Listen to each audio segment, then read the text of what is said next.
ठीक है। Yes ma'am. Yes hello ma'am principal आ रही मैम, है। चारू मैम। Hmm, hello. हाँ hello. Yes uh, Charu ma'am, हाँ आपको मेरी शुरू आवाज आ करो। रही है?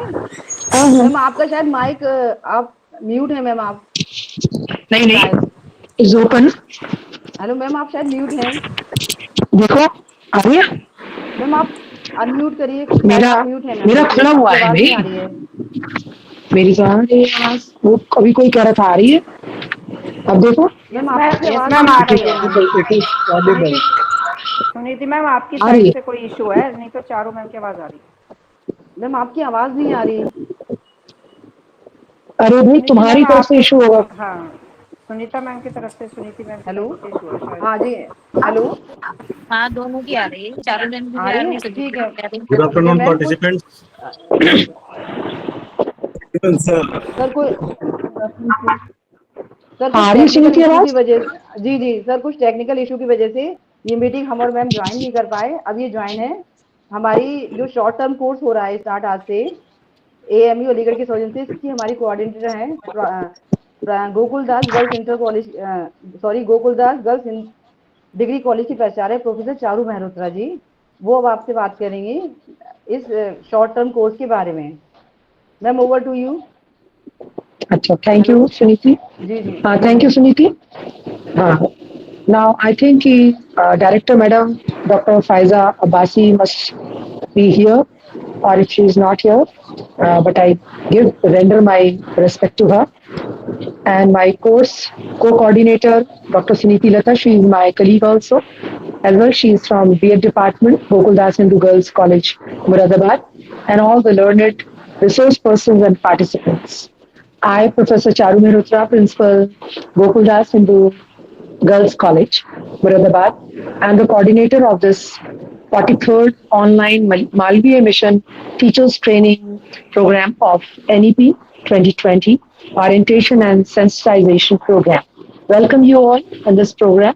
It is going to start from 20th to 28th August 2025.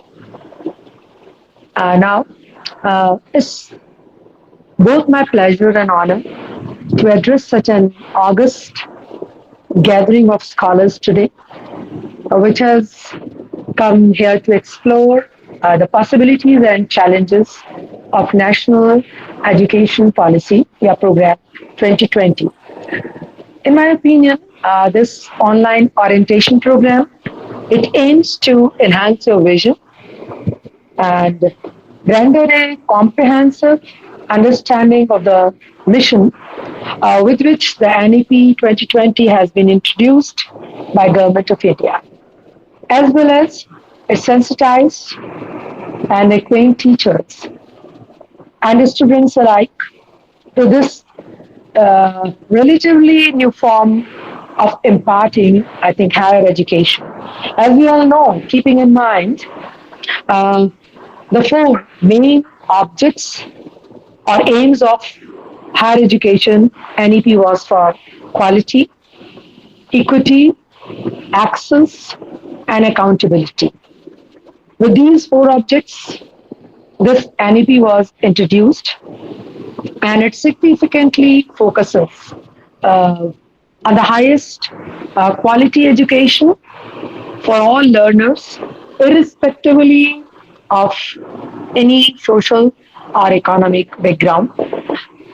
This NEP policy is designated to develop good human beings possessing compassion and empathy, scientific temper, and creative imagination.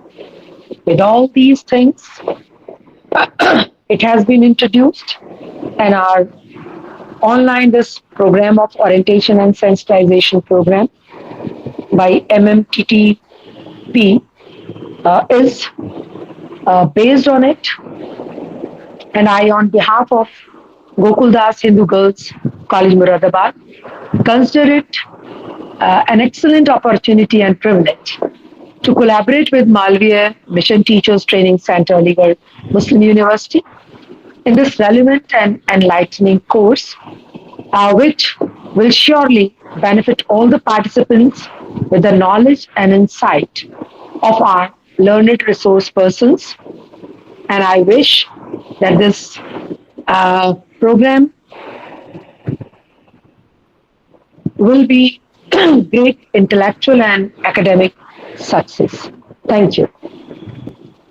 And in continuation, if it is permitted to me, I will like to introduce the very first resource person, that is Professor Aftab Ahmed Ansari. He is from the Department of Education, Aligarh Muslim University. He is a gold medalist in MA Geography, and he has supervised many research projects, I think more than 26. His biodata is very, you can know, heavy, and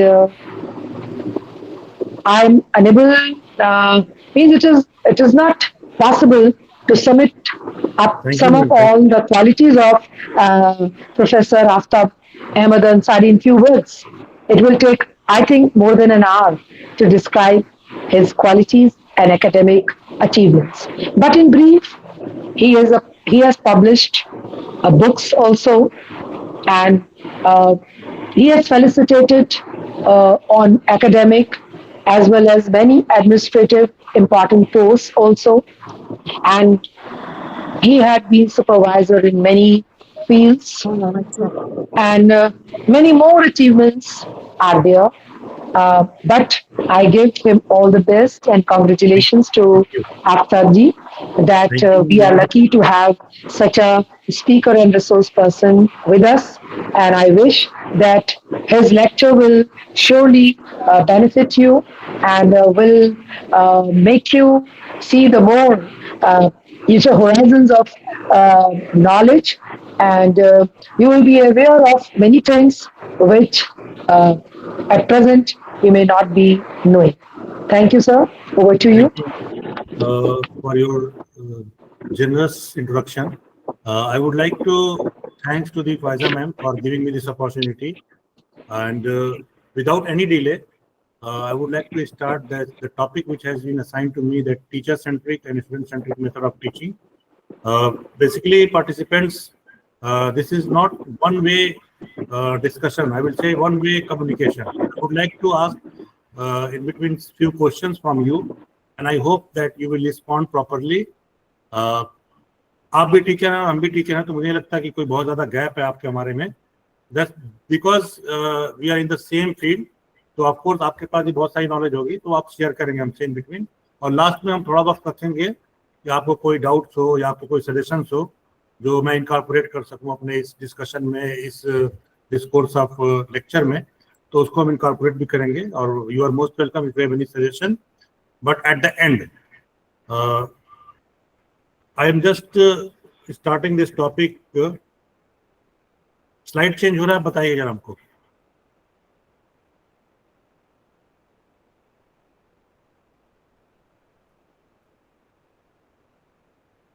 slide change हो रहा है ma'am? Sir हो रहा है. Okay, thank you very much. The destiny of a nation is shaped in its classroom. This is a quote by the Kothari Commission 1964-66. And the next one, after about around 34-35 years, a shift from rote learning to conceptual understanding, and encourages innovative experiential teaching methods, promoting holistic learning and developing critical thinking skills.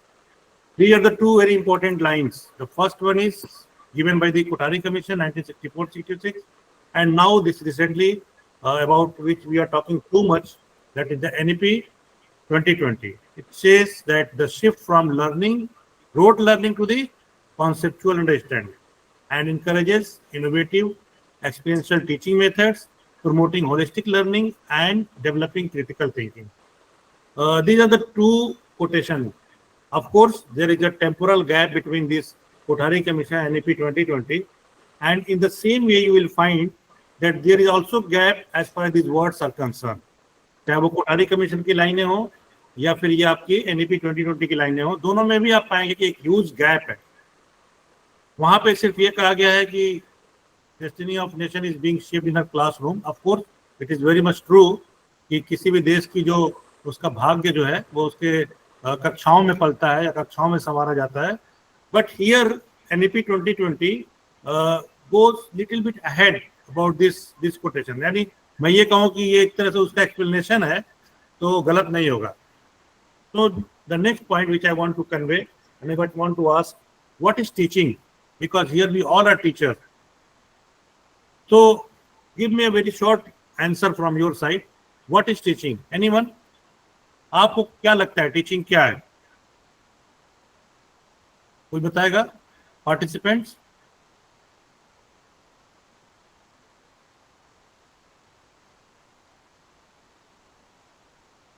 I am waiting for your answer.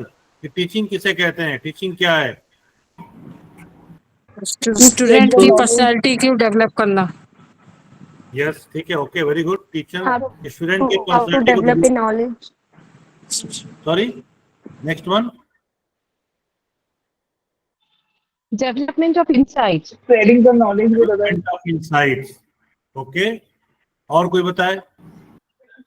Inculcating the value system into the student so as to equip him with the knowledge that is required in a given area of specialization and make him curious to learn more and take a step forward and grow as a professional. Good, very detailed meaning of this. What is teaching? और कोई बताना चाह रहा है? Teaching is the art of letting others to learn.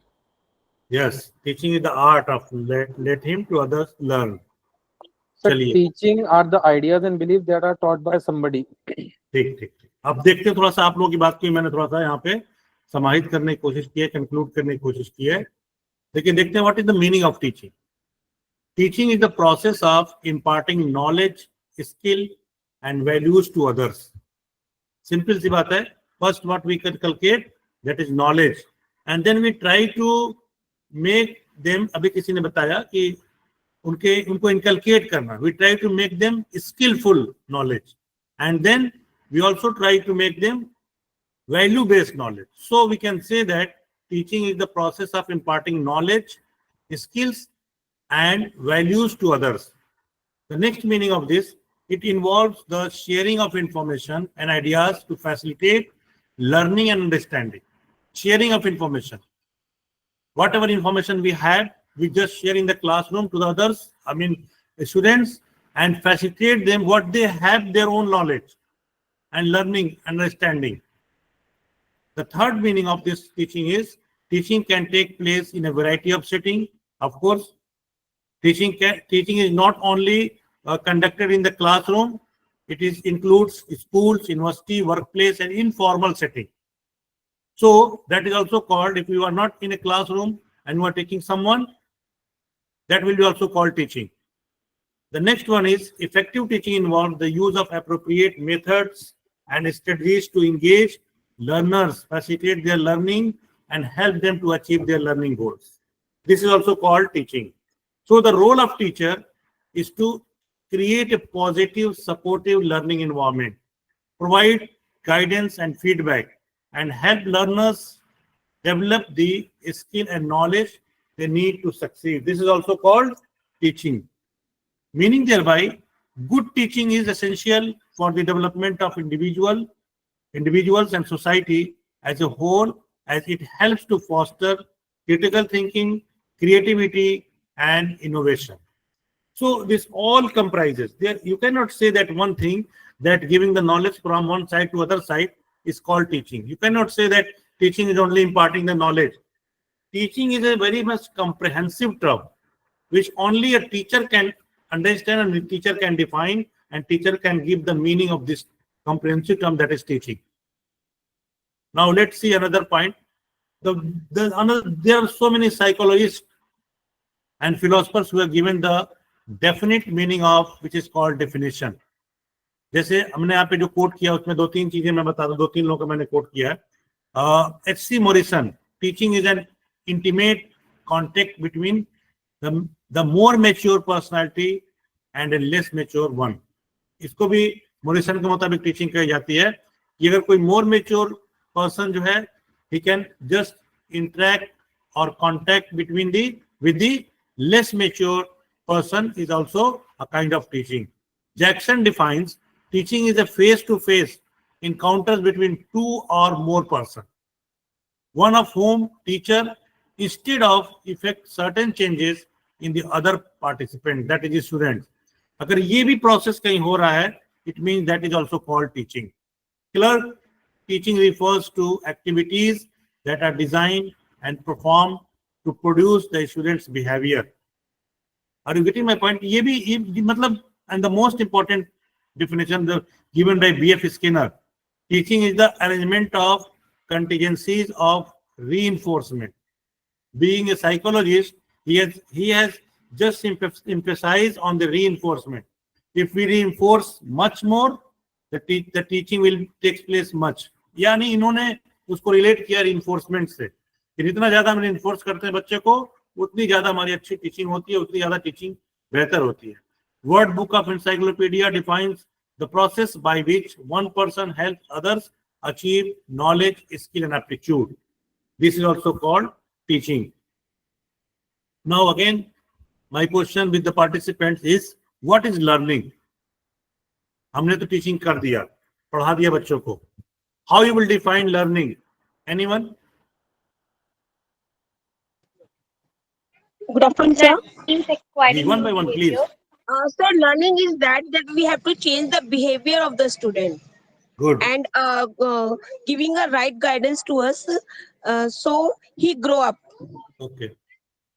Okay, ma'am. Thank you. Next, कोई और भी बता सकता है? Yes, sir. Learning is the process acquiring knowledge. Attain the knowledge. Knowledge, ठीक है, देखते हैं. और बताइए कोई? Sir, to gain something and after applying, I mean, its application in our life. अच्छा, चलिए मैं आपसे एक बात पूछता हूँ, आप लोग बताइएगा कि एक बच्चे को हम कोई, सपोज कर लीजिए कि हम मैथमेटिक्स पढ़ाते हैं, हमने पढ़ाया 2 + 2 4. ओके, आज मैंने पढ़ा दिया उसको 2 + 2 4. कल भी हमने उसको पढ़ाया 2 + 2 4. फिर थर्ड डे भी हमने उसको पढ़ाया 2 + 2 4. Is there learning taking place? No. No, sir. No, sir. No, sir. No, फिर sir. कैसे No, लर्निंग sir. कैसे होगी? Learning कैसे होगी? Something चलिए new. मैं भी आपके साथ होगी. No answer is no. Delete but ideas. How? फिर आप लर्निंग किसको Experiment. कहेंगे?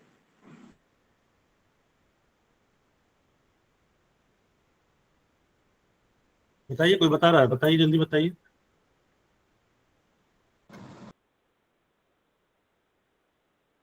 एनीवन? फिर लर्निंग कैसे होगी? इसे आप कहेंगे कि learning, yes this is learning. आज भी हमने पढ़ा दिया उसको 2 By + 2 creating new 4. topic. By Learning is growing through knowledge and experience. Okay. Sir, learning Sir, is मैं a बताऊं? process. Sir, learning is a process to gain new information, skills, and understandings. Okay. Yes, yes. अभी कोई पूछ रहा था कि मैं बताऊं? सर मैं बता रही हूँ. सर मैं doctor Mamta Ranjan. The process of acquiring new knowledge, skills, behavior and values, okay, ठीक है. दो experience. आते हैं हम, उस पे भी आते हैं. तो ये जो लर्निंग है ना, this is what learning is the relatively permanent change. It is not always acquiring new knowledge. It is relatively permanent change. अगर आप ये कह दें कि 2 + 2 4 होता है, तो सिर्फ मैथ में होगा 2 + 2 4. सोशल साइंस में बदल सकता है. अभी हम बताएंगे आपको कैसे. Learning is relatively permanent change in persons knowledge और behaviour due to experience.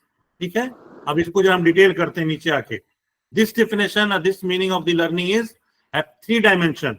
The first dimension is the duration of the change is long term rather than short term. For example, अगर मैं आपको बताऊं कि अगर एक बार आपने किसी बच्चे को आपने सेल के बारे में पढ़ा दिया, सपोज कर लीजिए साइंस के लोग जो होंगे वो सेल के बारे में पढ़ा देंगे, या आप दूसरे तरह समझ लीजिए कि आपने बच्चे को 6th क्लास में जो ज्योग्राफी पढ़ाई है, फिजिकल ज्योग्राफी ऑफ इंडिया, ठीक है।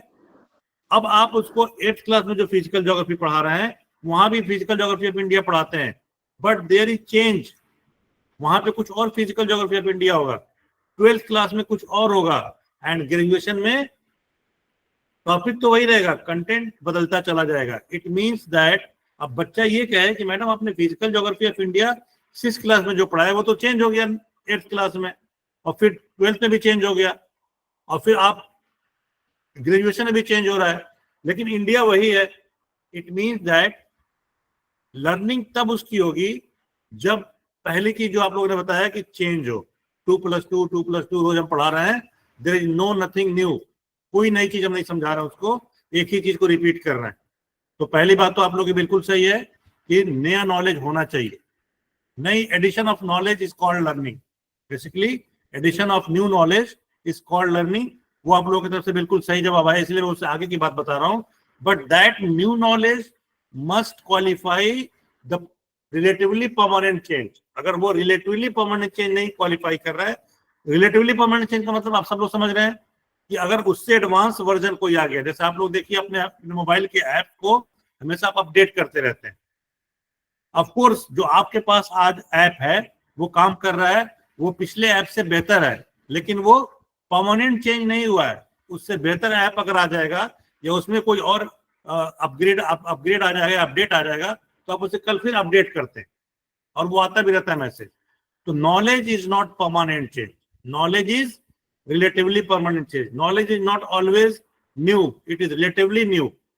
आज जो नहीं है वो कल पुरानी हो जाएगी, कल जो नहीं होगी वो परसों पुरानी हो जाएगी, and this is the phenomena of relatively permanent change. तो इसमें पहली चीज जो है, but that the time period of that change is not short term. अब ऐसा नहीं हो सकता है कि आज आपने पढ़ाया या सपोज के लिए कि इस साल जो सिलेबस में पढ़ाया वो अगले साल बदल जाएगा। आमतौर पे जो हम सिलेबस रिवीजन करते हैं वो आफ्टर 3 इयर्स कम से कम में करते हैं, और वैसे तो कई सारे यूनिवर्सिटी कॉलेज में 20 साल से रिवीजन नहीं हुआ सिलेबस का, that is a different case. तो जो हम बताना आपको चाह रहे हैं कि वो ड्यूरेशन ऑफ चेंज होगा वो भी लॉन्ग टर्म होगा, 2 साल 3 साल 4 साल में वो बदलेगा। ऐसा नहीं हो सकता है कि बच्चे को हमने 6 में जो पढ़ाया वो उसके 7th में ड्रास्टिकली चेंज हो जाए।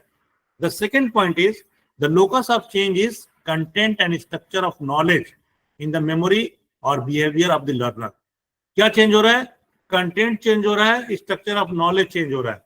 बेसिक या फंडामेंटल चीज चेंज नहीं होगी, इंडिया वही रहेगा, हिमालय भी वही रहेगा। हाँ, ये हो सकता है कि हिमालय के जो डिफरेंट पार्ट्स हैं वो और हम डिटेल में पढ़ाएं उनको। हिमालय में जो विंध्या है, ये सारे जो पार्ट्स हम बताते हैं, जब फुटिल्स ऑफ हिमालय है, शिवालिक है, वो डिटेल में हम पढ़ते चले जाएंगे। लेकिन ये नहीं हो सकता है कि आप हिमालय को बदल देंगे आप ग्रेजुएशन में जाके, हिमालय वही रहेगा, इंडिया भी वही रहेगा। And the third point is the cause of the change is the learners experience in the environment. और बहुत सारी चीजें बच्चा जो है वो अपने आसपास देखता है एनवायरमेंट से, तो सीखता है, और वो फिर नॉलेज चेंज होती है, जिसमें उसका अपना मोटिवेशन होता है, उसमें अपनी उसकी फिजिकल कंडीशन होती है, उसमें अपना फिजियोलॉजिकल इंटरवेंशन होते हैं। तो ये सारी चीजें जो मिलके उसकी लर्निंग कहलाती है। आगे बढ़ते हैं। What is the aim of teaching? The aim of teaching, अभी मैम इंट्रोड्यूस कर रही थी तो बता रहे थे कि हमारी एक मैडम इसमें जो को-कोऑर्डिनेटर है वो बीएड की हैं। तो आमतौर पे जो हमारी जो एम ऑफ टीचिंग होती है वो इस बीएड में या बीएड में जो हम चीजें करते हैं वो टीचिंग अलग चीज है, लेकिन यहाँ पे इन जनरल हम बात करना चाहते हैं। यहाँ पे मैं जो बात करना चाह रहा हूँ, इन जनरल हमारा एम ऑफ टीचिंग क्या है, चाहे वो साइंस के टीचर हो, चाहे वो आर्ट्स के टीचर हो, चाहे कॉमर्स के हो, चाहे ह्यूमैनिटीज के हो या सोशल साइंसेस के हो। हमारा जो basic main M of teaching होता है वो कॉमन यही होता है। आप अपने सब्जेक्ट को उठा के देख लीजिए, सबसे पहले जो हमारा एम ऑफ टीचिंग जो होता है वो होता है bring about socially desirable and behavioural change among the students, and that comes through teaching and learning both. ये भी मैं आपको बता दूं यहाँ पे कि ये जो चेंज होता है यहाँ पे socially desirable behavioural change, that come through teaching as well as learning from both from the teacher and student. अब आप कहेंगे सर सोशली है, डिजायरेबल भी हो, बिहेवियर भी हो, चेंज भी हो, ये क्या चीज है? मैं थोड़ा सा इस पे डिस्कस कर लूं आपसे। सोशली उसे हम कहते हैं कि जो आपके समाज में हो, सोशली डिजायरेबल उसे हम कहते हैं जिसको समाज होल हार्टेडली एक्सेप्ट करे, जिससे समाज जो है जिसे एक्सेप्ट करता हो कि हाँ ये हमारे समाज का रीति रिवाज है, इसे हम एक्सेप्ट करेंगे, इसके अगर खिलाफ जाएंगे या ये चीज जो आप बता रहे हैं वो सही है, यहाँ तक एक्सेप्ट करेंगे। बिहेवियरल चेंज वो है कि बच्चा सिर्फ नॉलेज उसके पास ना हो, वो 2+2 सिर्फ लिखना ना जानता हो, वो 2+2 करना भी जानता हो, दूसरे को बताना भी जानता हो, तब तो वो बिहेवियरल चेंज हुआ। अदरवाइज सिर्फ उससे कॉपी पे आप लिखवा के कहें कि 2+2 कितना होता है और तभी सिर्फ वो बता पाए कि 4 होता है मैडम, 4 होता है सर, तो वो बिहेवियर में चेंज उसके नहीं आया। उसके नॉलेज में चेंज आ गया होगा, उसके न्यू एडिशन ऑफ नॉलेज हो गया होगा, but the aim of teaching, what we are catering, what we are caring on in our profession, through our profession, that is basically to bring the socially desirable change and to bring the behavioral change among the children. अगर ये हम कर पा रहे हैं तो फिर हम we are fulfilling the first aim of teaching in our teaching learning process, whether I'm in the school or college or university. The next aim of teaching is how the pupils will learn effectively. अब हमारे सामने एक और ये बड़ा सवाल है, जो हमारा दूसरा मकसद है, वो ये है कि हम ये पता करें, ये जाने कि बच्चा कैसे सीखता है और इफेक्टिवली कैसे लर्न करता है। जाहिर सी बात है, इफेक्टिवली लर्न तभी करेगा जब हम इफेक्टिवली टीच करेंगे, जब हमारी टीचिंग इफेक्टिव होगी। अगर हमारी टीचिंग इफेक्टिव नहीं होगी तो बच्चा इफेक्टिव लर्न नहीं कर सकता है। तो दूसरा एम हमारा ये होना चाहिए, how the people will learn effectively. अब इसके लिए बहुत सारे तरीके हैं जो हम आगे डिस्कस करेंगे, अभी मैं उसको वहां पे नहीं बता रहा हूं। तीसरा जो हमारा ऑब्जेक्टिव होता है टीचिंग का, वो होता है what is the principal of teaching. The third important aspect, what is the principal of teaching, that is किस सिद्धांत से हम पढ़ा रहे हैं, क्या हमारा सिद्धांत है। Of course we have set our principle of teaching with the help of some philosophical principles. हमारा जो प्रिंसिपल ऑफ टीचिंग होता है वो किसी न किसी फिलोसॉफिकल प्रिंसिपल पे बेस्ड होता है। फॉर एग्जाम्पल, आइडियलिज्म हो सकता है, रियलिज्म हो सकता है, प्रैग्मेटिज्म हो सकता है, नेचुरलिज्म हो सकता है, और इसके आगे और भी बहुत सारे हैं। उसमें से कोई हम सेलेक्ट करते हैं और उस प्रिंसिपल पर अपने टीचिंग को फिट करते हैं। अभी इसके आगे डिस्कशन होगा तो हम उसको भी क्लियर करेंगे। The fourth objective is there is a great word outside and in the mind. The teacher's duty is to bring these two together. What we have been going to taught to the children or students and what they have in their mind, अगर हम इन दोनों को हमने मिला दिया तो हमारी teaching successful हो जाएगी। और हम मिला नहीं पाते हैं तब जब we cannot give the live example, we cannot associate our lecture to the immediate environment, तब प्रॉब्लम आती है टीचिंग में, तब बच्चे को समझने में प्रॉब्लम आती है। इसलिए आप स्लाइड चेंज हो रहा है कि नहीं मैडम, जरा देखिएगा।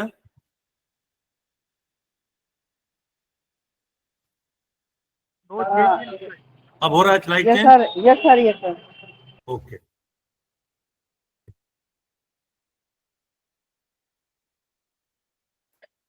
ठीक है।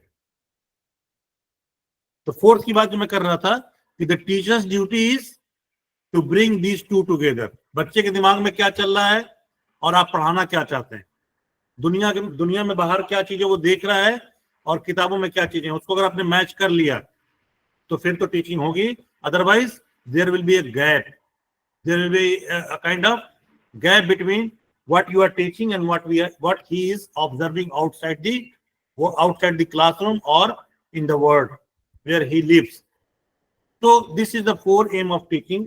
हम आगे थोड़ा सा बढ़ते हैं।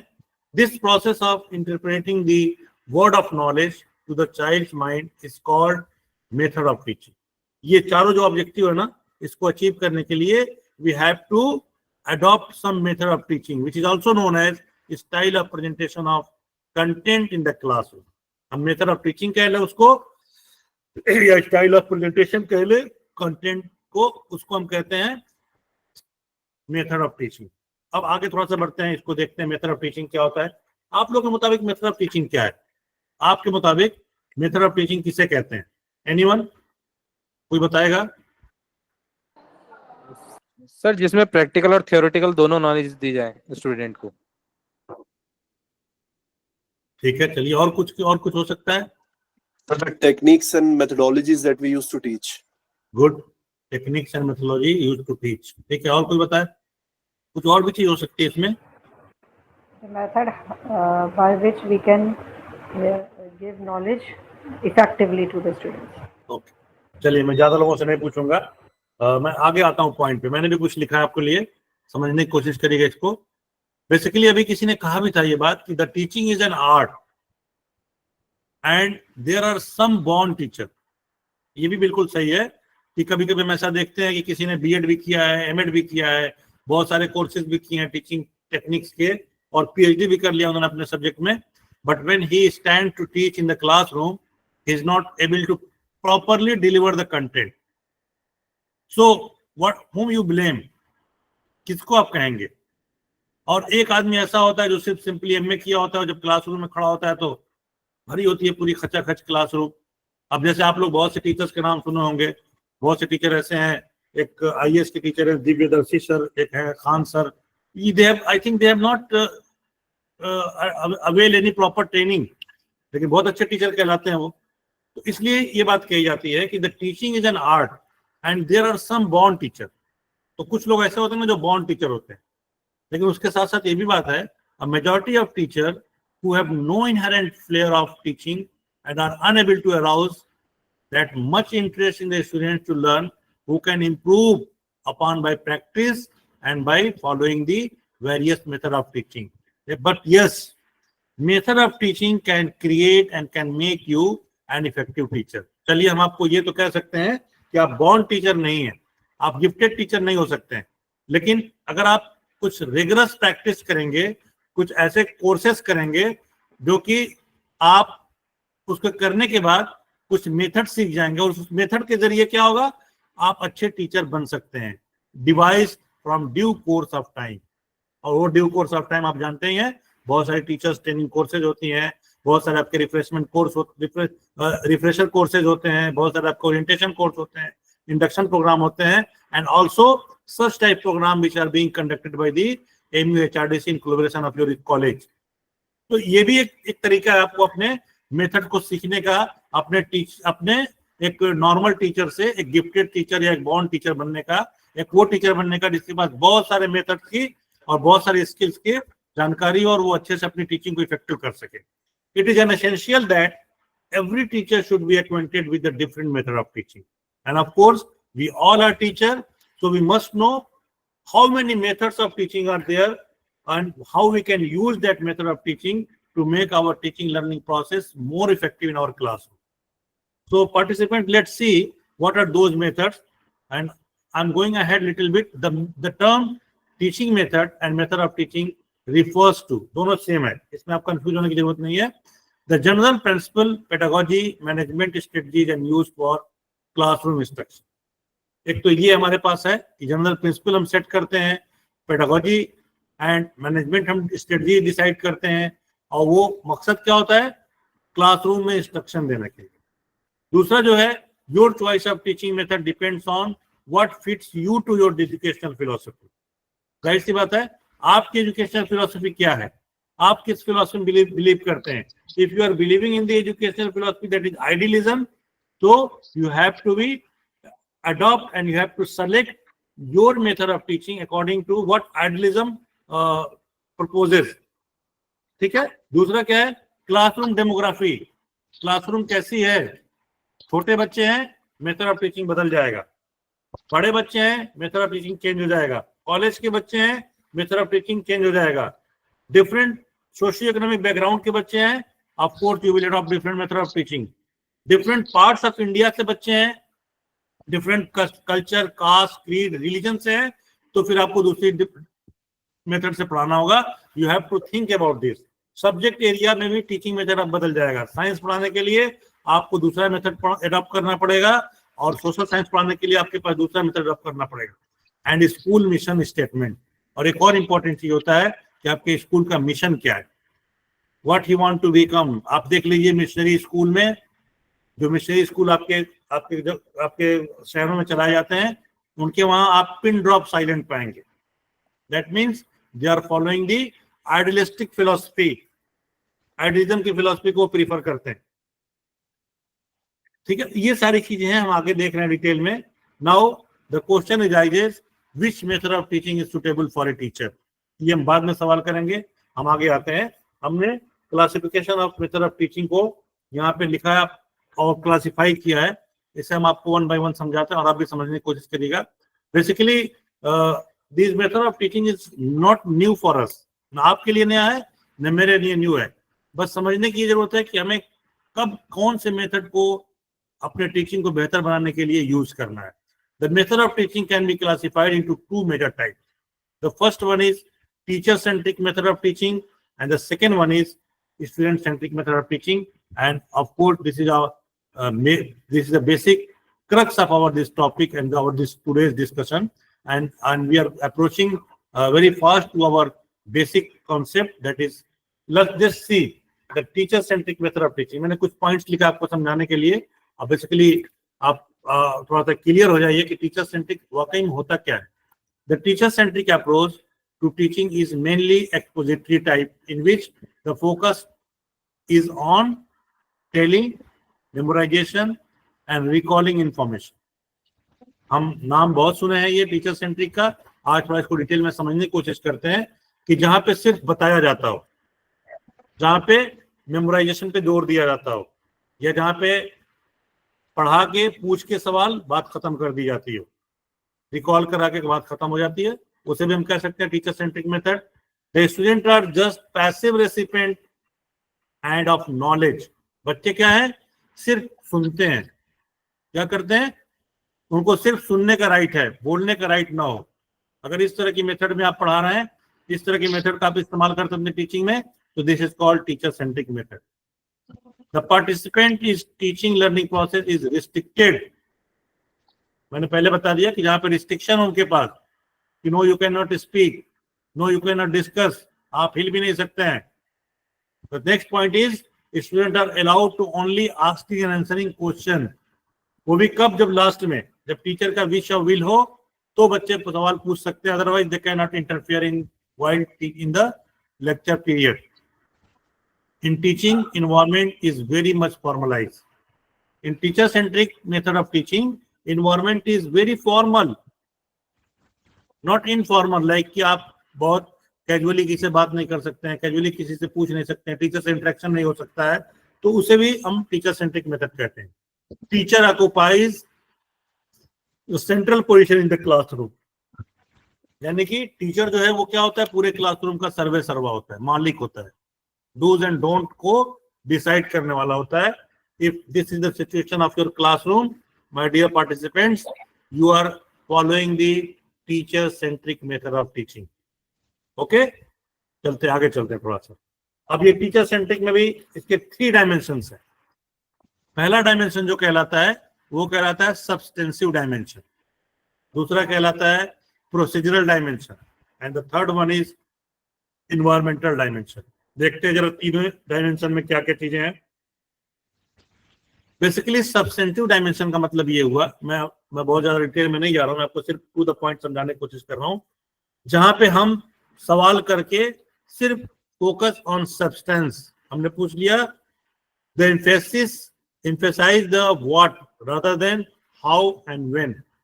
हमने ये पूछ लिया कि भारत की राजधानी कहां पे है, ठीक है, बच्चे ने बता दिया दिल्ली।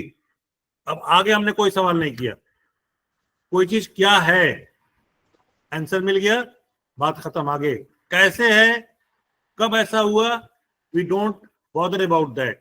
तो बेसिकली इसमें क्या होता है, टीचर सेंट्रिक का जो पहला डायमेंशन है उसमें होता है कि हम ऊपर की बातों की बात करते हैं, मतलब what I am saying that is sufficient. How और व्हेन की तो तब बात होगी ना जब हम बच्चे को फ्रीडम देंगे कि वो सवाल करे, वो पूछे। हमने खुद व्हाट कहा और जवाब दे के आगे बढ़ गए। The next point is importance and meaning. Substantive dimensions are considered significant, real, and impactful. As per the philosophy of teacher-centric method of teaching, इसकी जो इम्पोर्टेंस है वो ये है कि बहुत इम्पैक्टफुल होता है, क्योंकि टीचर पढ़ाता है जो बहुत मेहनत करके पढ़ाता है, और वो जो भी चीज बताता है वो हम ये मानते हैं कि वो बिल्कुल सही होगा।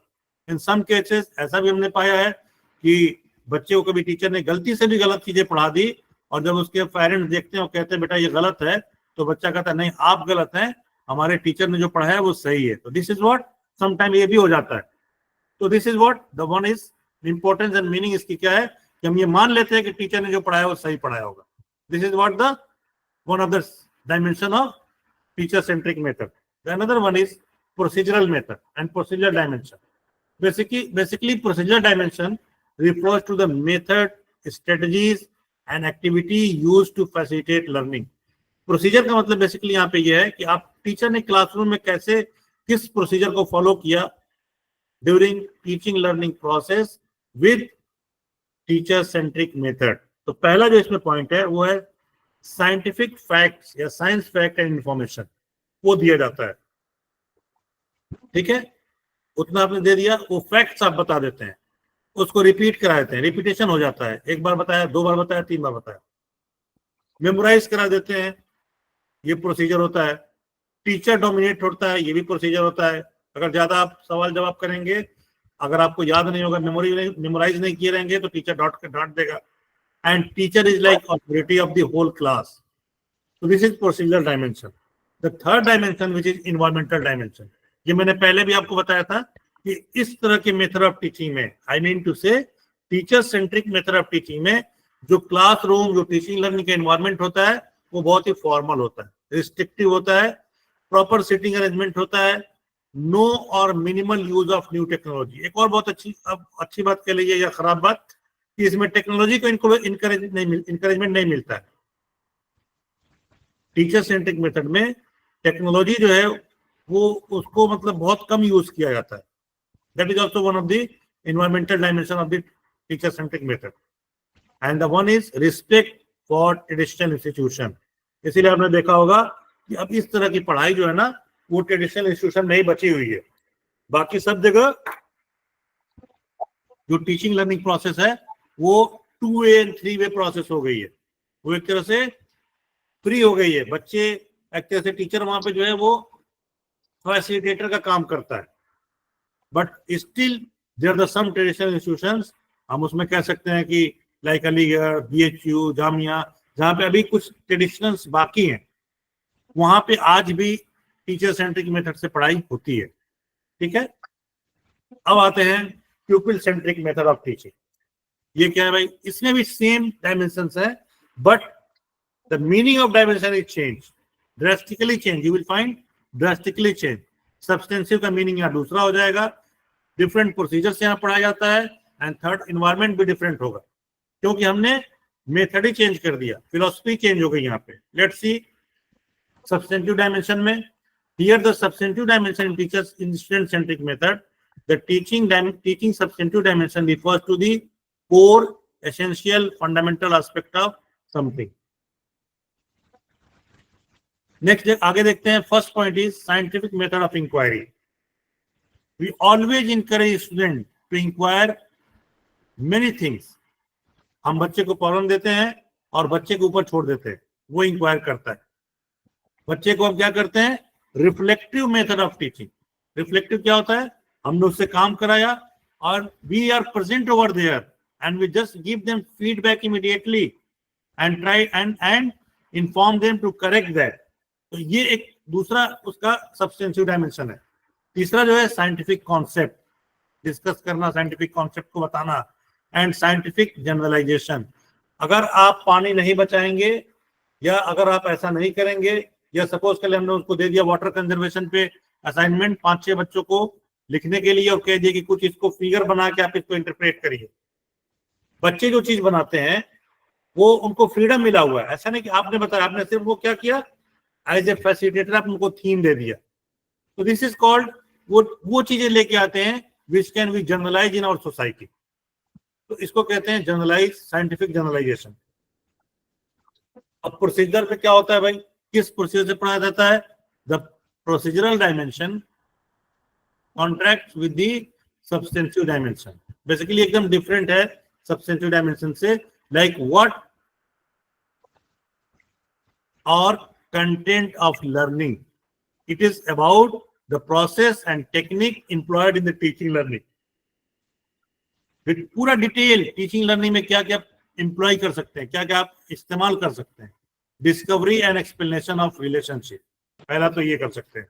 दूसरा, democratic, of course student centric, teacher role is very least, all the roles are played by a student and all those students will play their role democratically. Group participation, group decision making, these are the example of democratic participation, democratic आप कह सकते हैं कि dimension है। Teacher as a moderator and generator of inquiry, teacher क्या होता है? एक मॉडरेटर होता है, फैसिलिटेटर होता है और एक जनरेटर होता है इंक्वायरी का। बस एक क्रिएट करता है प्रॉब्लम और बच्चे को देता है, फिर बच्चे उसको सॉल्व करके लाते हैं, फिर टीचर उसको मॉडरेट कर देता है। हाईली इंटरेक्टिव, ऑफ कोर्स यहाँ पे जो है as compare to the teacher centric method, this method is highly interactive, क्योंकि यहाँ पे टीचर का रोल कम होता है, बच्चे का रोल ज्यादा होता है। टीचर एक मॉडरेटर होता है, बच्चे जो है वो एक्टिव होते हैं। The next one is environment. The environment dimension of the student centric teaching method is focus on the following. They are the 3 points. सबसे पहला जो मैं बता रहा हूं, सेल्फ गवर्निंग इनफॉर्मल, यानी कि there is no formality, there is no restrictions, there is no kind of barrier. The second one is seating arrangement, mobile flexible. वहां पे क्या था? वहां पे फिक्स था, बहुत ही रिस्ट्रिक्टेड था सीटिंग अरेंजमेंट, कोई अपनी जगह से हिलेगा नहीं। यहाँ पे नहीं है ऐसा, यहाँ पे फ्रीडम है बच्चों को, जो जहां चाहे वहां बैठ के काम करे, जो जहां चाहे वहां बैठ के पढ़े, जो जैसे चाहे वैसे आके टीचर से डिस्कस करे। The third one is amenable to use new technology. Of course यहाँ पे बच्चे को फ्रीडम है, टीचर को भी फ्रीडम है कि वो नई टेक्नोलॉजी से बच्चों को पढ़ाए, but are use as spring bound and resources. लेकिन ऐसा नहीं हो सकता है कि टोटल बच्चे पे डिपेंडेंस, टेक्नोलॉजी पे डिपेंडेंस कर दिया जाए कि सारी उनकी एक्टिविटी टेक्नोलॉजी पे होगी। No, that this is just a helpful tool, उसकी तरह इस्तेमाल किया जाए। वहां पे तो बहुत लीस्ट यूज था। अब आगे बढ़ते हैं। The teacher centre method comprises 3 important aspect: lecture method, lecture demonstration method and historical method. ये तीनों मेथड अगर आप पढ़ाते हैं, अडॉप्ट कर रहे हैं, तो आप टीचर सेंटर मेथड से टीचिंग करते हैं।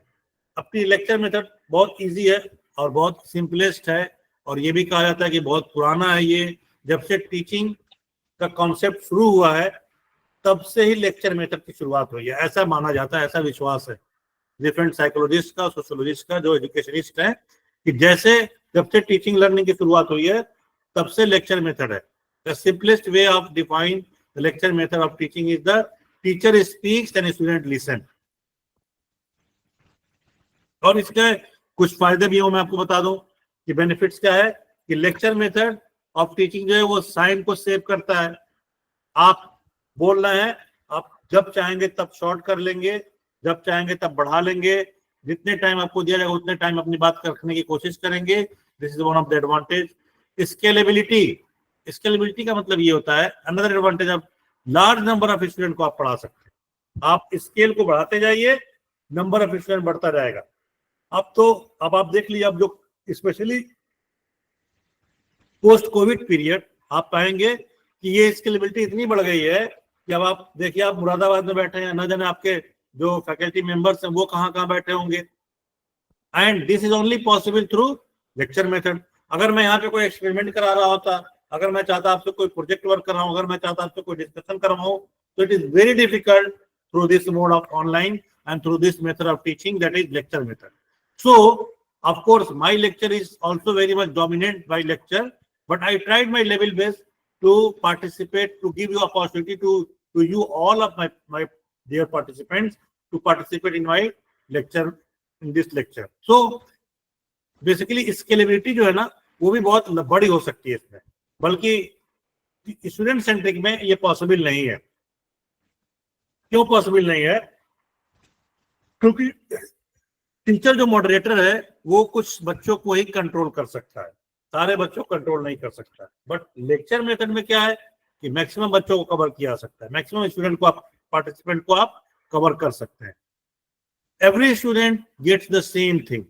Of course, अभी मैंने आपको जो चीज पढ़ा रहा हूँ, जो चीज मैं आपसे डिस्कस कर रहा हूँ, जो मैं ऑनलाइन आपको डिस्कशन में ला रहा हूँ, सब लोग सेम चीजें देख रहे हैं, सुन रहे हैं.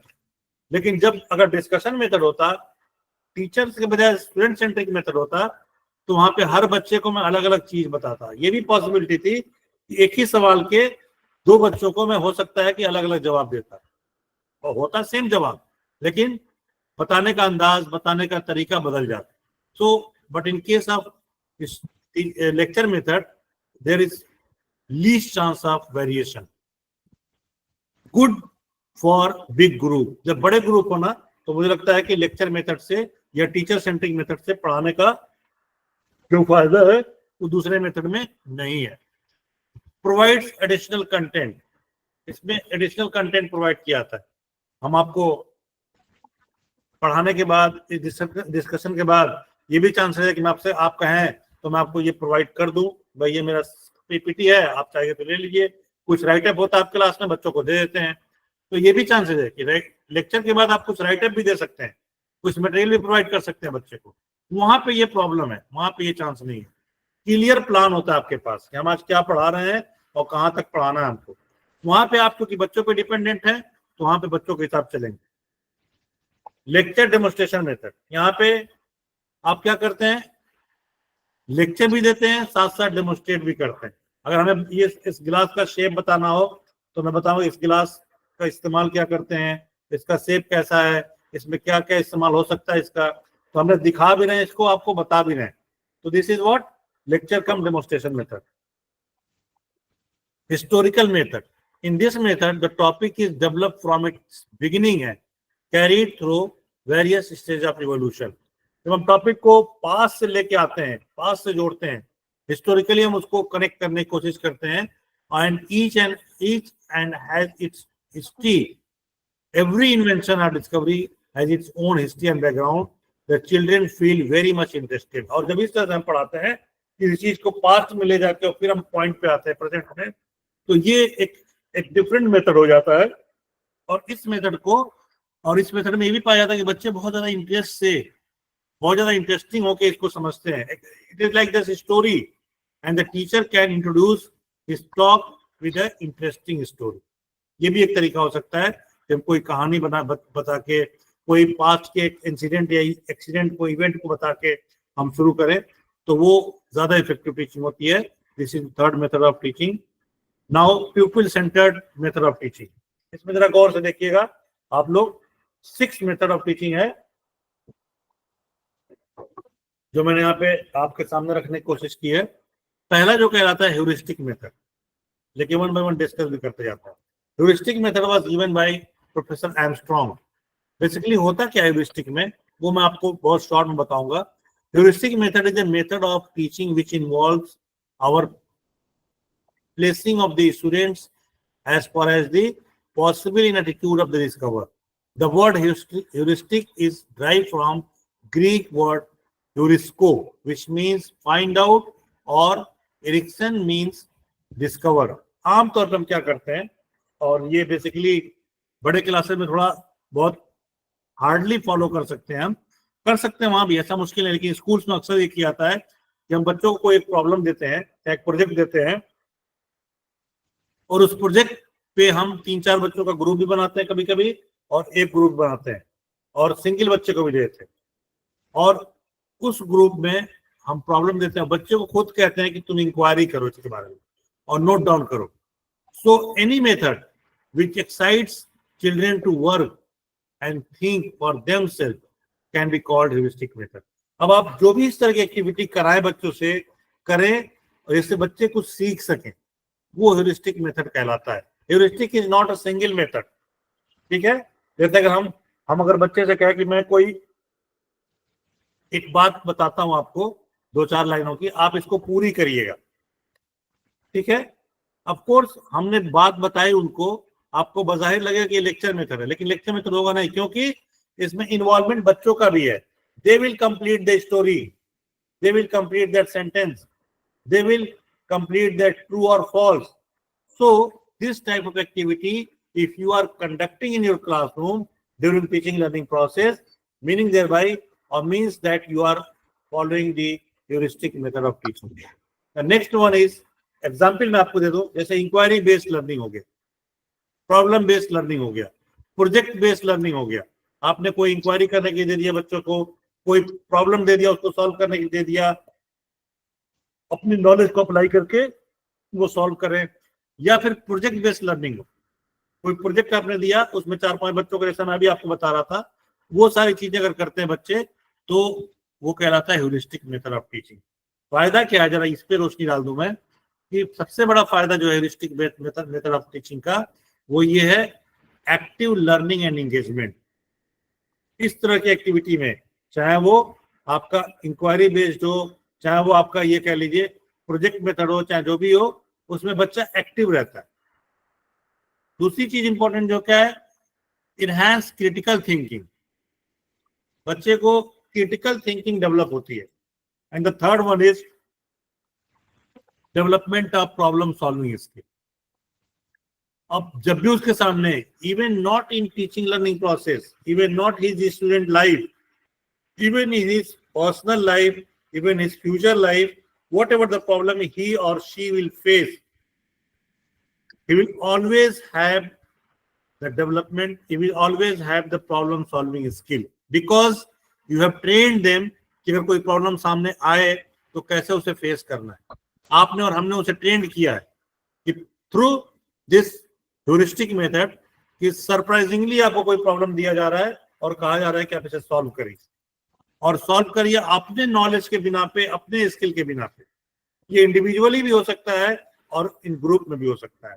तो उससे बच्चे का जो एक प्रॉब्लम सॉल्विंग स्किल जो होता है वो बहुत बेहतर तरीके से डेवलप होता है. Deep understanding and knowledge retention.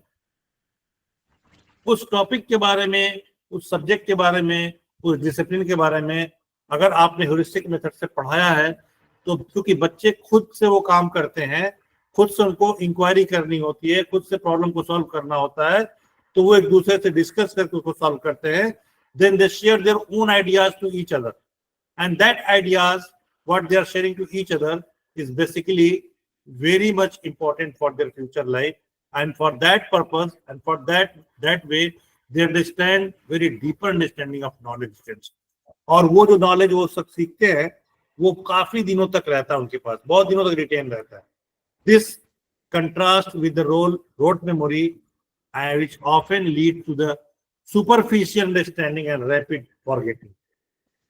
Teacher centric, जहाँ पे कि हम ज्यादा फॉलो करते हैं मेमोराइजेशन को, याद करने वाली चीजों पे, यहाँ पे वो चीज नहीं होती है. यहाँ पे समझ ज्यादा होती है बच्चे को, और जब बच्चे को आपने समझने के लायक बता दिया तो फिर तो आपसे बेहतर टीचर कोई है ही नहीं उसके लिए, और आपसे अच्छा टीचिंग किसी की हो ही नहीं सकती. Cultivating creativity and innovation. Through this we cultivate how to child become a creative child, how a child can become a innovative children. हमारा जो ह्यूरिस्टिक मेथड का मतलब जो होता है वो उसमें यही होता है कि हम बच्चे के अंदर क्रिएटिविटी इनकलकेट कर रहे हैं. वो खुद से सोच रहा है, खुद से अप्लाई कर रहा है, खुद से उस प्रोजेक्ट को कंप्लीट कर रहा है और फिर लाके आपके सामने रखता है. And of course in that cases we have been already found in different schools and colleges, the students who done their work with their own ideas and knowledge and their IQ level, they do very fast and very good and appreciable. So heuristic method provide opportunities for students to explore different approaches. आपने तो सिर्फ एक ही approach सिखाया अगर आप पढ़ाते थे कि लेक्चर मेथड, लेकिन वहां पे उसको पूरी फ्रीडम मिल गई ना कि वो खुद से सोचे, खुद से डिस्कस करे, अपने दोस्तों के साथ बात रखे, अपनी उनकी बात सुने और फिर उसके बाद कोई नए आइडियाज को लेके आया और बनाया उस चीज को. तो this type of method creates and cultivate creativity and innovation. Next, promoting independent learning. ये भी एक बहुत बड़ी चीज है कि बच्चा डिपेंडेंट नहीं होता है. सर जब क्लास में आएंगे, लेक्चर देंगे, तभी हम पढ़ेंगे. प्रॉब्लम मिला हुआ है उसको, अब उसे सॉल्व करना है. He or she is not waiting for his teacher. He started his work doing so. By encouraging self-directed learning and exploration, heuristic method help students become more independent and self-reliant learner. ये independency को भी promote करता है. And the next one is positive impact on teacher student relationship. जब आप इस तरह से बिहेव करते हैं बच्चों के साथ, जब आप इस तरह से बच्चों के साथ इंटरेक्ट करते हैं, जब इस तरह से बच्चों के साथ बैठ बैठ के काम करते हैं, कराते हैं, तो एक तरह से आपके उसके बीच में एक बहुत ही हेल्दी रिलेशनशिप डेवलप होता है. और ये मेथड जो है इसीलिए बहुत ज्यादा सक्सेसफुल भी है. एक और मेथड है assignment method. This is also student centric method. कि आमतौर पे हमको, आपको सबको पता है कि असाइनमेंट मेथड जो होता है, वो बच्चा जब सेशन छूट जाए, टेस्ट छूट जाए, या कोई काम ना आए या क्लास में ना आए, तो हम कहते हैं चलो जाओ असाइनमेंट बना के ला दो.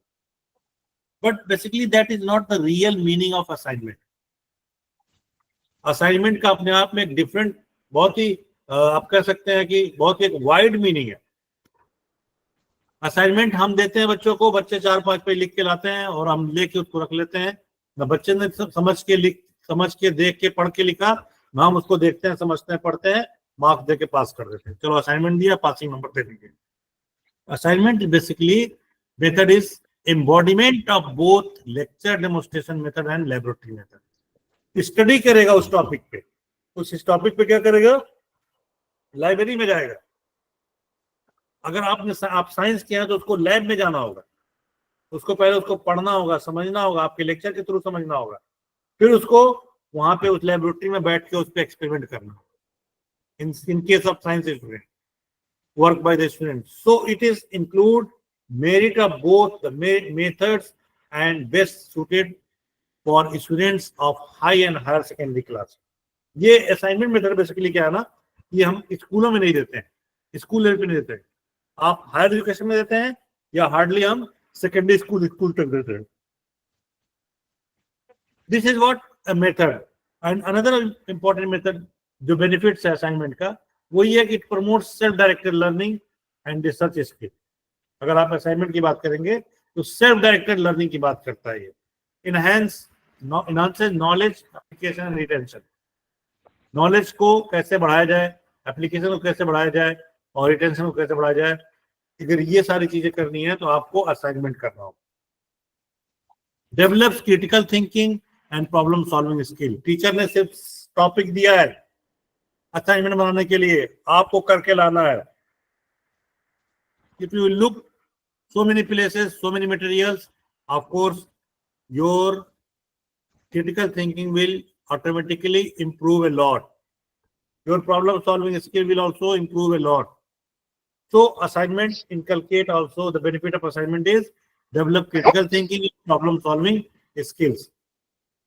Encourages relationship, work and habit. ये भी एक बड़ी अच्छी बात है कि ये वर्क और हैबिट को इनकरेज करता है. वो कैसे भाई? वर्क और हैबिट को इनकरेज करता है. ठीक है, वो ऐसे करता है कि आप जब एक असाइनमेंट लिखते हैं तो बहुत सारी किताबों को फॉलो करते हैं. एक असाइनमेंट को जब काम करते हैं तो बहुत सारे रेफरेंसेज लेते हैं कि क्या ऐसा काम पहले हुआ है, अगर हुआ है तो किसने किया है, नहीं हुआ है तो क्या क्या इसके रिपरकशन हो सकते हैं. ठीक है, तो ये सारी चीजें इसमें असाइनमेंट मेथड ऑफ टीचिंग में आती है. नेक्स्ट जो है फैसिलिटेट असेसमेंट एंड इवैल्यूएशन. इसमें क्या है कि आप सिर्फ टीचिंग तक ही महदूद नहीं रहते हैं, आपसे इवैल्यूएशन का भी काम लिया जाएगा और लिया जाता है. कॉपियां चेक करना, एक्टिविटीज को चेक करना, डिफरेंट एक्टिविटीज जो आप कराते हैं बच्चों से उसको इवैल्यूएट करना, और रिस्पॉन्सिबल वर्क हैबिट. एक आपका वर्क हैबिट वो एक रिस्पॉन्सिबल हो जाए, जिम्मेदार. नेक्स्ट पॉइंट जो है facilitate assessment and evaluation. Assignment method जो है वो कभी भी फ्रंट पेज से नहीं चेक होता है. अगर अच्छा चेक करने वाला होता है तो असाइनमेंट वो शुरू करता है लास्ट पेज से. वो ये देखना चाहता है कि इस असाइनमेंट को बनाने में इन्होंने कितना मेहनत किया, ये इंपॉर्टेंट नहीं है. इंपॉर्टेंट है कितनी किताबें इन्होंने कंसल्ट की. And that can be only see in the content as well as references of the your lecture. The next one is facilitate may not be suitable for all students. ये पहले ही बताया गया आपको कि सभी क्लास के बच्चों के लिए असाइनमेंट मेथड ऑफ टीचिंग जो है वो सुटेबल नहीं है, क्योंकि छोटे बच्चे असाइनमेंट नहीं बना सकते, बड़े बच्चे ही बना सकते हैं, इसलिए बड़े बच्चों को काम दिया गया। Project method, I have already told you, project method is a unit of activity which pupils are made responsible for planning and purposing. तो प्रोजेक्ट मेथड का जो तरीका होता है वो ये होता है कि हम टॉपिक दे देते हैं बच्चे को, हम प्रॉब्लम दे देते हैं और कहते हैं इसको सॉल्व करके लाइए, इस पे रिपोर्टिंग करके लाइए, इस पे लिख के लाइए बाकायदा, तो प्रोजेक्ट मेथड कहलाता है। आगे देखते हैं डिस्कशन मेथड। डिस्कशन मेथड में आप लोग जानते हैं कि टीचर क्लास में आएगा and this method should also be find in due place in the teaching of science. ज्यादातर डिस्कशन मेथड जो है वो साइंस के सब्जेक्ट में इस्तेमाल करते हैं, मैथ के सब्जेक्ट में इस्तेमाल करते हैं,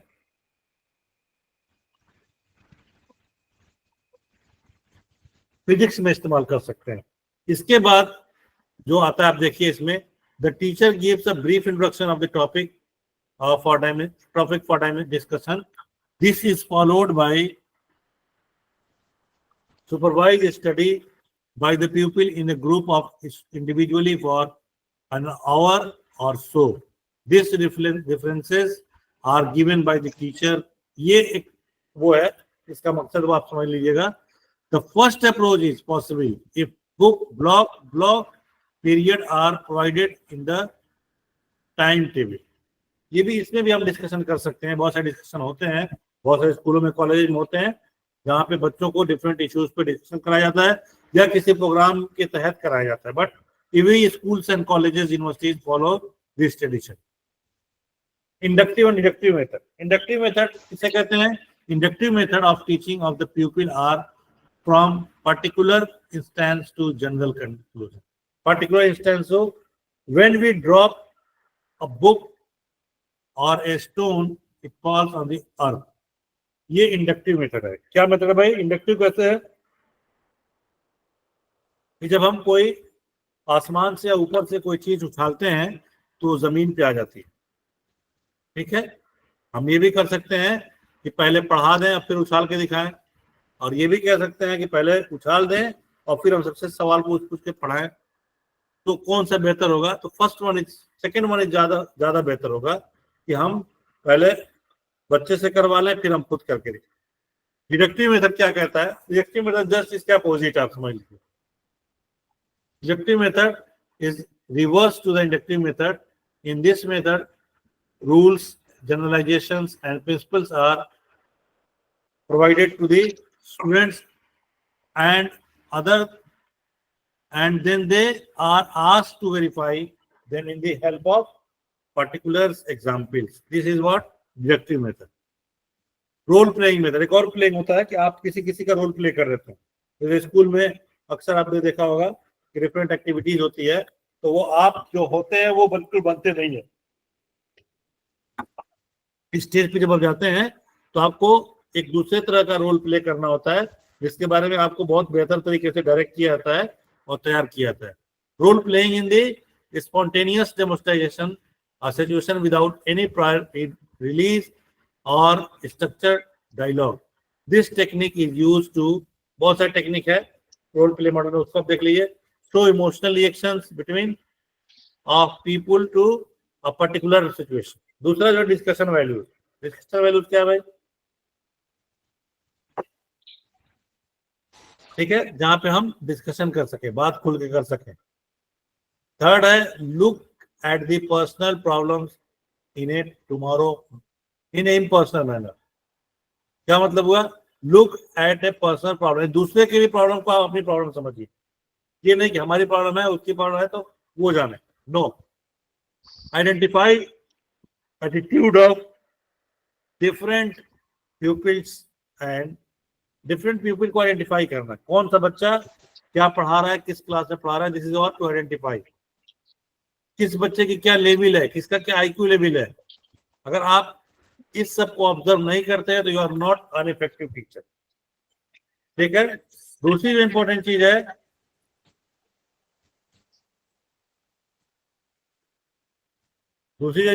है, वो है कि look at the, identify the attitude of different people. Different type के पीपुल्स आपको मिलेंगे, उनको आइडेंटिफाई करके उस मेथड के थ्रू वो करना। नेक्स्ट है study human relation problems and group behavior as well as to gain insight into one's own behavior।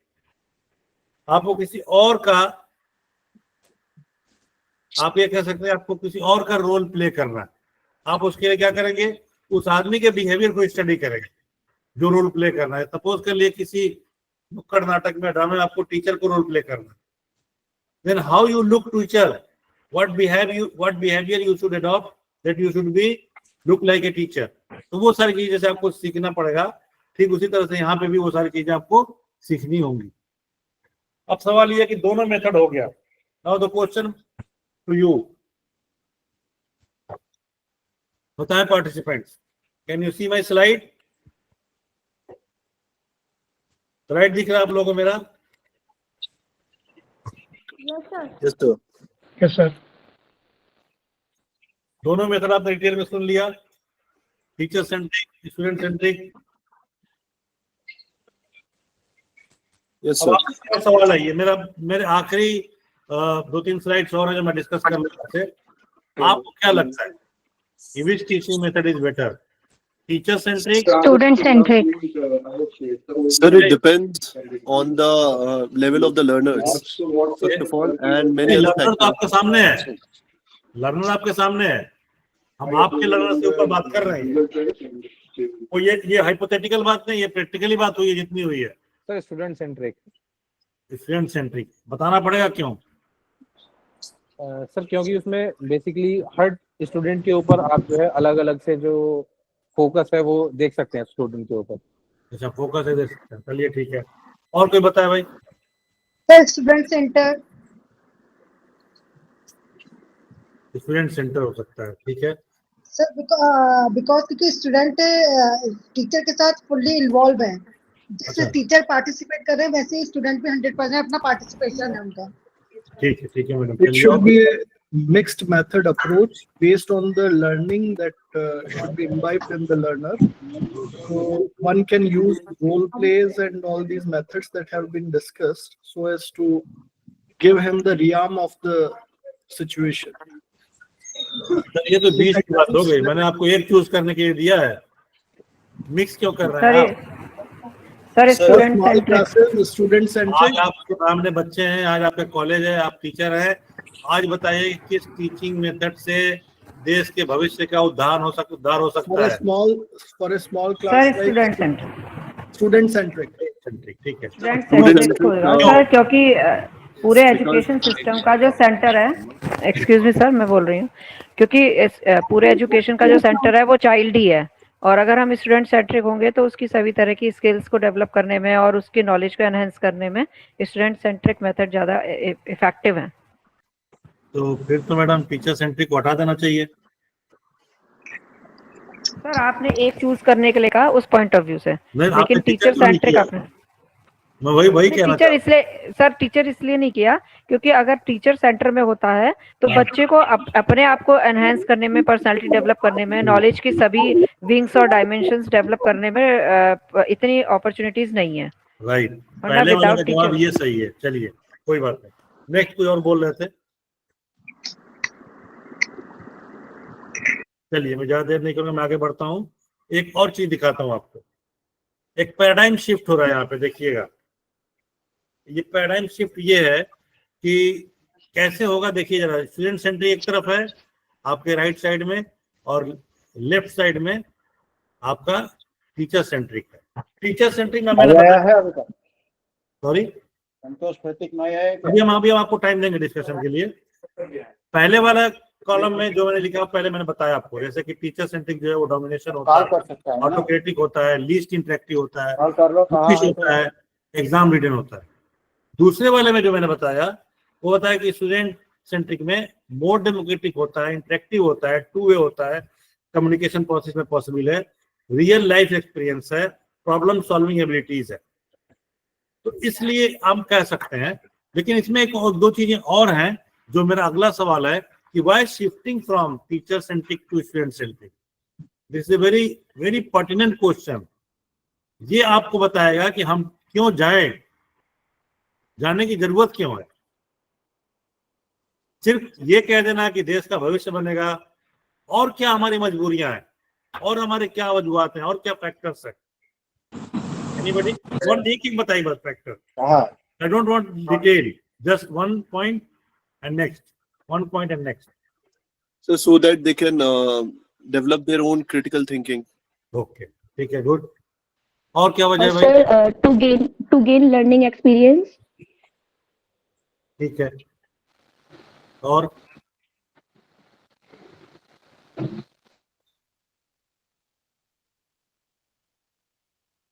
Shifting क्यों? इसका मतलब आपने जो भी जवाब दिया, उसका मतलब तो ये हो गया कि अब तक जितनी भी पढ़ाई हुई थी टीचर सेंट्रिक में, सब बेकार थी, क्योंकि वहां तो लर्निंग होती नहीं थी, गेन नहीं होता था। कोई ना कोई तो ऐसी मजबूरी हो जो मतलब पहले वाले को भी हम सही कह दें कि हमें जो पहले था वो था सही, अब जो है वो नहीं चल पाए। Sir, for deeper understanding also. हमारे गुरुजी हमसे ज्यादा डीपर अंडरस्टैंडिंग वाले थे, और Sir, to introduce multidisciplinary approach. उनको जिसने पढ़ाया होगा वो टीचर सेंट्रिक से पढ़ा होगा, ऑफ कोर्स। जी आपने क्या बोला मैडम? सर कोई ना कोई बड़ा फैक्टर्स और बड़े फैक्टर्स और हैं जिसकी वजह से हमें Sir, maybe collaboration. To shift from. So because in teacher-centric methods, there is limited. आज जो बच्चे हैं उनको ग्रैप्स कराने के लिए ये शिफ्टिंग जरूरी है। जी बिल्कुल जरूरी है, वो तो मैं भी कह रहा हूँ, लेकिन क्या वजह है कि जरूरी है? नीड की बेस पर, इसके बेस पे सिनेरियो, बिकॉज आज जो बच्चे हैं वो सिनेरियो क्या मैडम, वही सिनेरियो मैं जानना चाह रहा हूँ। सर मल्टीटास्क है बच्चे आज, पहले इतनी मल्टीटास्किंग नहीं थी बच्चों की, बच्चे आज बहुत कुछ उनके लिए हमें जाना पड़ेगा, उनकी नीड्स के आधार पर उन्हें डेवलप करने के लिए उनको करिकुलम प्रेजेंट करना पड़ेगा। बात समझ गया मैडम। एक सर भी कोई बोल रहा हूँ, उनका भी सुन लीजिए। Yes, sir, because I think that in teacher-centric method, we are mostly focusing and keeping the teacher in the middle, and because of that, the teaching process and the information transfer. नहीं sir, आप बहुत brief करके बताइए क्यों हम shift करें? So because the information transfer is limited, I believe, and for further understanding and reading of the subject and comprehension, a student needs to move on to the self-reliant or self-learning method. Okay. और कोई बताना चाह रहा है? They can take. Some are learning through observing. चलिए मैं conclude करता हूँ, आते उनको हैं लर्निंग के साथ साथ ही लाइफ एक्सपीरियंसेस भी मिल जाते हैं। आते हैं, देखते हैं क्या है आप लोगों ने जो बताया वो है। ये देखिए sir, there Indian is one perspective factor बात also. करते हैं, फिर आगे आएंगे। इंडियन पर्सपेक्टिव क्या है? Reasons for paradigm shift. सबसे पहला जो वजह है वो इंफॉर्मेशन का एज है। आज टीचर सेंट्रिक नहीं चल सकता भाई, हमसे ज्यादा बच्चा जानता है, हमसे ज्यादा अपडेटेड है वो। हमारे पास भी मोबाइल है, बच्चे के पास भी मोबाइल है, लेकिन हम उसके बहुत सारे फंक्शंस नहीं जानते हैं, वो हमसे ज्यादा जानता है। तो अगर हम अपनी चीज उसके ऊपर थोपेंगे तो वो नहीं पढ़ेगा। वो ये कह रहा है कि आप हमको बताइए कि मैं गलती कहाँ कर रहा हूँ, ये मत बताइए कि क्या हमको करना है, हम जानते हैं करना। जब गलती हो तब हमको रोकिए। तो इंफॉर्मेशन एज जो है, आज हमारी भी कंट्री इंडिया भी इंफॉर्मेशन एज में इंटर कर चुकी है। आपको पता है कि हमारे पास जितना नॉलेज है आज के डेट में, जस्ट आफ्टर 6 मंथ वो डबल हो जाता है। दूसरा जो हमारा मेथड ऑफ टीचिंग है, या हम अब जो पढ़ाने का तरीका है वो कंस्ट्रक्टिविस्ट अप्रोच हो गया। पहले जो था वो आइडियलिस्टिक अप्रोच था, जिसमें हम टीचर सेंट्रिक में थे। अब ये देखा जा रहा है कि हमारे पास क्या है, बच्चे के पास क्या है। अगर दोनों को मिला दें तो एक उसके पास एक मेरे पास, अब दोनों के पास 2-2 हो गए। तो इसीलिए मैंने आपने शुरू में कहा था कि हमेशा 2 + 2 4 नहीं होगा। हो सकता है 2 + 2 हमारे पास भी 4 हो जाए और आपके पास भी 4 हो जाए, तो कितना हो जाएगा? 8 हो जाएगा। तो कंस्ट्रक्टिविस्ट अप्रोच आज चल रही है हमारी कंट्री में, and that is backed by NEP 2020 कि हम जब अब पढ़ाएं अब क्लासेस में तो कंस्ट्रक्टिविस्ट अप्रोच से पढ़ाएं।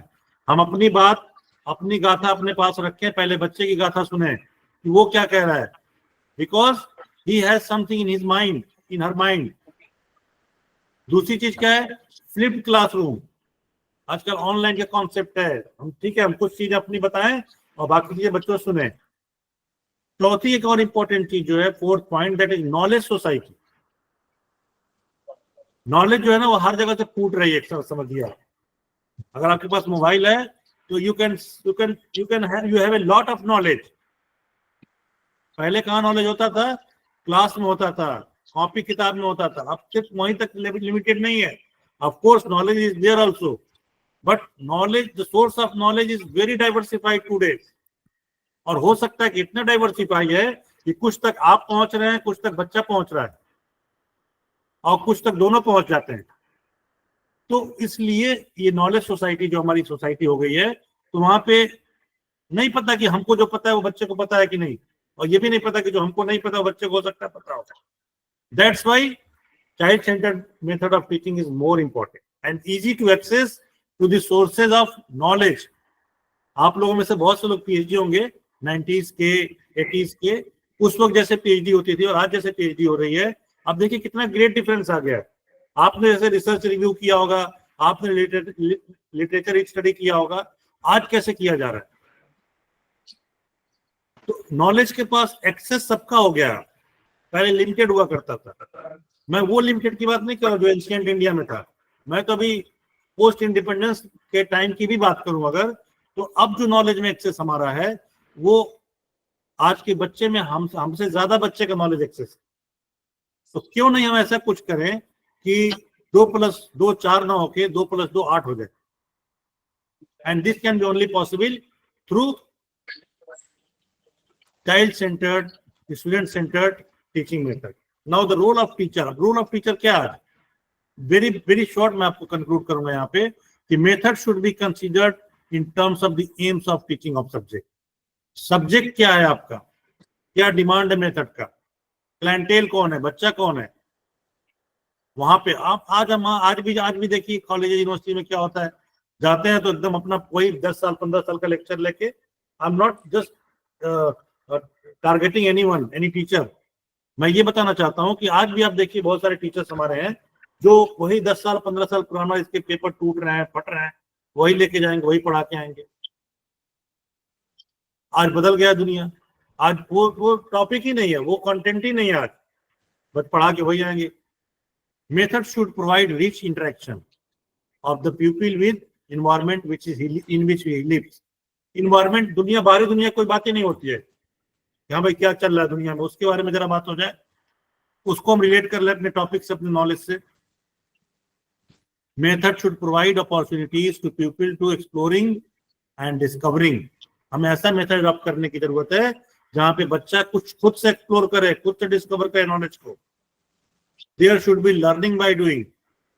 Late them do, let them learn, let them identify the knowledge and you just moderate them. Ensure the active participation as a passive listener. आप passive रहिए, बच्चे को एक्टिव रहने दीजिए, उनको एक्टिव पार्टिसिपेंट बनने दीजिए, और आप पैसिव लिसनर रहिए, and you will find a very I will say the novel ideas from them. It should provide for social interaction and cooperation among the students. ये सिर्फ यहीं तक नहीं रहेगा. This interaction what you have created in your classroom will also go to the society. जो हमारी society जो है ना, वहां पे भी उनका वैसे इंटरेक्शन होगा. The interest and the enthusiasm to learn should be aroused and maintained in the student. इससे क्या होगा कि बच्चे हमेशा एक तरह से इंथुजियास्टिक रहेंगे, कुछ हमेशा कुछ करने की, कुछ चाहने की कोशिश करेंगे. बच्चे एक्टिव रहेंगे क्योंकि आपने उनको एक्टिवनेस सिखाया है. अगर आपने उन्हें चेयर में बिठा दिया, रिस्ट्रिक्ट कर दिया, एकदम उसको आपने डिग्निफाइड कर दिया और आप अपनी बातें कहे जा रहे हैं, they will be like that. तो वो भी पैसिव हो जाते हैं, वो भी एक्टिव नहीं रहते. Information should be imparted in A correlated and intense manner. मतलब ऐसा नहीं हो कि मतलब कुछ भी आप इंफॉर्मेशन दिए जा रहे हैं जो आमतौर पर जो लेक्चर मेथड में होता है. कुछ ऐसा दीजिए जो एक के बाद दूसरा, दूसरे के बाद तीसरा, and that is very much easily possible in student centric method. हमने पहले बताया था कि वहां पे कम यूज होता है टेक्नोलॉजी, स्टूडेंट सेंटर में ज्यादा यूज होता है.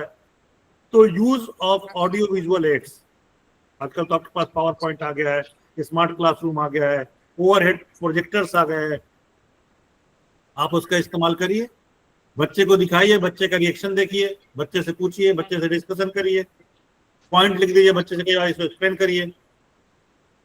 This method should be dynamic not static. आप जो उस मेथड को भी अप्लाई करें वो डायनेमिक हो, स्टैटिक नहीं हो। तो in conclusion we can say that today's world is totally changing world and very fast changing world, and that needs the paradigm shift and that needs the dynamism not staticism। आप बच्चे को देखिए कितना तेजी है उसके अंदर, और हम अगर उसे कंट्रोल कर लेंगे तो we are just crushing them। So with these words I will suggest that try to implement in your classroom a student centric method rather than your own authority and your authoritarian and I will say that protective method of teaching, that is teacher centric method। of course आपका तो present सही है। पिछले बार मैंने कहीं ये बात कही थी तो एक पार्टिसिपेंट ने मुझसे सवाल किया था कि सर इसका मतलब टीचर की कोई रोल ही नहीं रही। मैंने कहा क्यों नहीं रहा role, you are over there, आप तो है ना क्लासरूम में भाई, ऐसा थोड़ा कि आप क्लासरूम में ही नहीं है। But the nature of your job has got change, the role of your job has got change. पहले आप एक्टिव थे, अब पैसिव हो गए, बस इतना ही फर्क होगा। तो thank you very much participant with these words. Hope you have got some refreshing ideas from my this discussion। if you have any kind your suggestions you are most welcome। if you have any short query you can ask because after 20 minutes we have another session। Thank you sir, thank you so much sir. Sir session शुरू होने के समय कुछ technical issue हो गया था जिसकी वजह से मैं और प्रिंसिपल हम ज्वाइन नहीं कर पाए। मैंने सर आपको कई बार सुना है शॉर्ट टर्म कोर्सेज में, लेकिन जितनी बार भी आपको सुना है हमेशा कुछ नया ज्ञान प्राप्त हुआ है। आपने सर आज इस कहावत को चरितार्थ कर दिया कि गागर में सागर। आपने हमें कम समय में इतना ज्यादा ज्ञान दिया। आपके द्वारा दिए हुए ज्ञान को हम अपने जीवन में उतारेंगे और हम एक आदर्श शिक्षक बनने के प्रयास में लगातार लगे रहेंगे कि बच्चों को हम किस प्रकार इस तरह का ज्ञान दे सके। आपको कितना चाहती हूँ क्योंकि मैंने आपके बहुत सारे लेक्चर सुने सर। दीपक बनकर जो जलते हैं वो ही अंधेरों को उगलते हैं, जो हर मन में उजाला भरती है। थैंक यू सर, आपका बहुत बहुत धन्यवाद sir. I said no from the first they need to come. Otherwise they'll have absences। I said already